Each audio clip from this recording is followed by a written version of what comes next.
Bonsoir et bienvenue dans le Mac sur Sensation Yveline. Je reçois Sabine Cossin, directrice et chargée de la programmation de la salle de spectacle Le Prisme à Elancourt. Et nous commençons ce mois de février par Orestre, qui aime Hermione, qui aime Pyrrhus, qui aime Andromaque, qui aime Hector, qui est Qui est mort. mort, bien entendu, la célèbre pièce de Racine.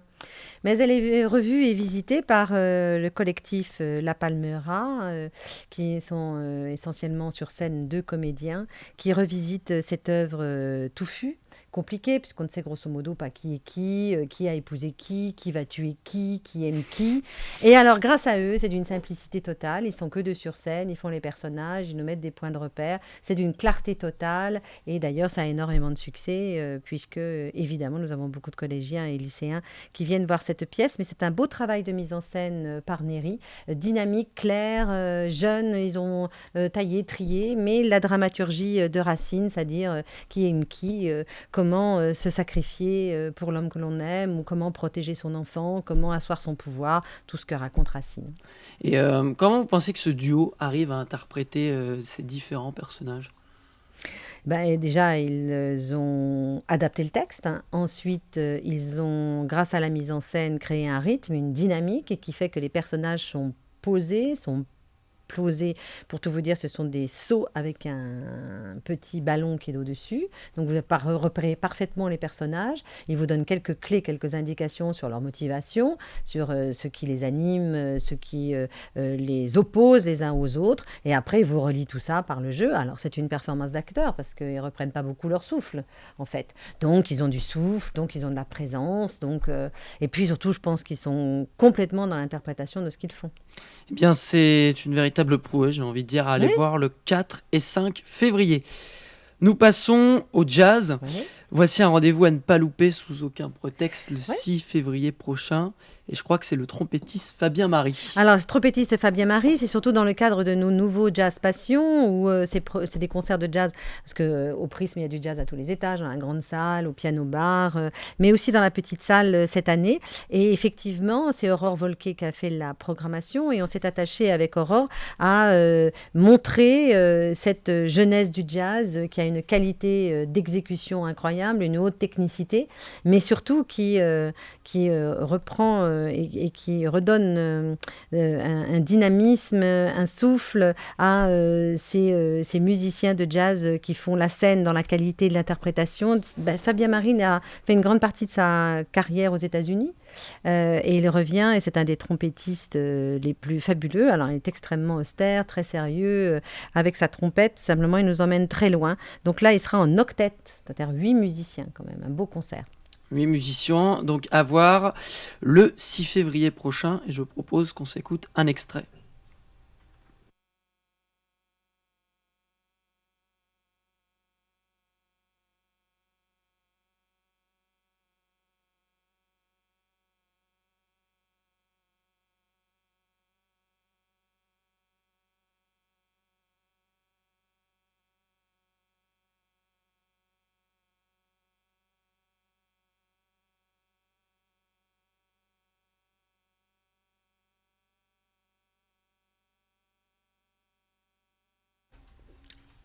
Continuons dans les extraits musicaux avec la Grande Sophie. On en parle juste après.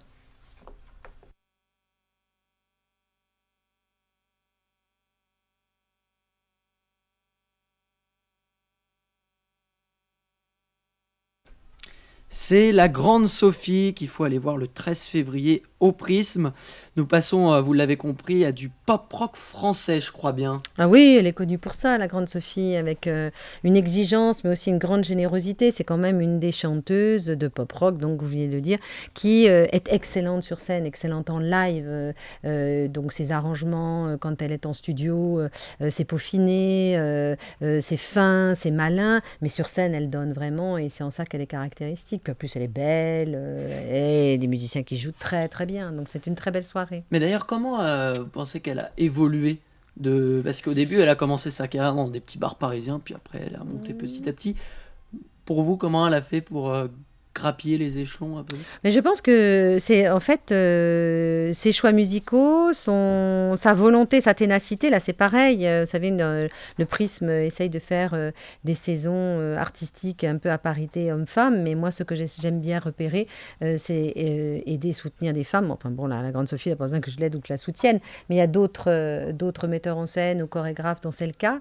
Mais c'est quand on est déterminé, c'est un déterminisme qui fait ça. Et elle a évolué dans son art, dans sa volonté, dans la façon dont elle a inscrit ses émotions, dans la façon dont il y a une exigence sur scène dans le travail, ce qui fait que petit à petit... et puis des paroles aussi, des paroles qui touchent quand même. Hein. Elle dit quelque chose, elle ne fait pas juste de la musique pour de la musique. C'est une des chanteuses qui amène un sens aux choses et qui amène de l'émotion également. Le public, il ne s'y trompe jamais. Eh bien, elle est allée voir en concert le 13 février, et pourquoi pas à découvrir pour ceux qui ne la connaissent pas, au Prisme d'Elancourt. Quand même un petit mot, j'aimerais quand même en parler de cet événement programmé aussi avec le cadre de l'Odyssée en Yvelines, le 15 et 19 février, peut-être un petit mot dessus. Alors, d'une part, oui, 2 spectacles, alors, parce que là, on va toucher le jeune public et le théâtre, mais une toute petite incursion sur la danse et le jeune public, parce que le Prisme est un centre de développement artistique. Nous faisons beaucoup de spectacles de danse, que ce soit pour adultes, pour jeunes ou pour enfants, à voir en famille. Et Montagne est un joli spectacle avec un danseur et une petite biche, mais toute petite.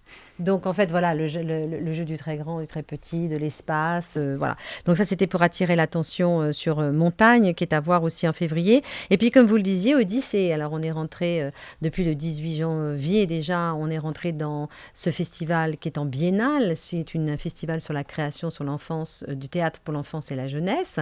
Et donc, elle est dirigée et programmée en coordination artistique par Sylvain Maurice et le Centre dramatique national de Sartrouville.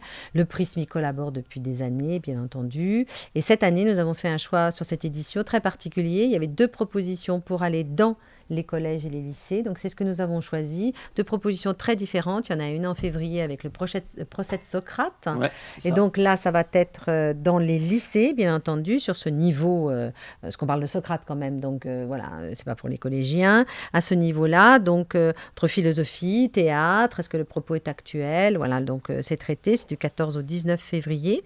Et puis, on se retrouvera avec Odyssée au mois de mars également. Mais là, avec une proposition pour les collèges et un spectacle qui s'appelle Master. Et bien voilà, et puis pour en revenir sur Montagne, c'est quand même 2 êtres totalement différents, un ours et une petite biche, voilà qui vont parcourir les bois.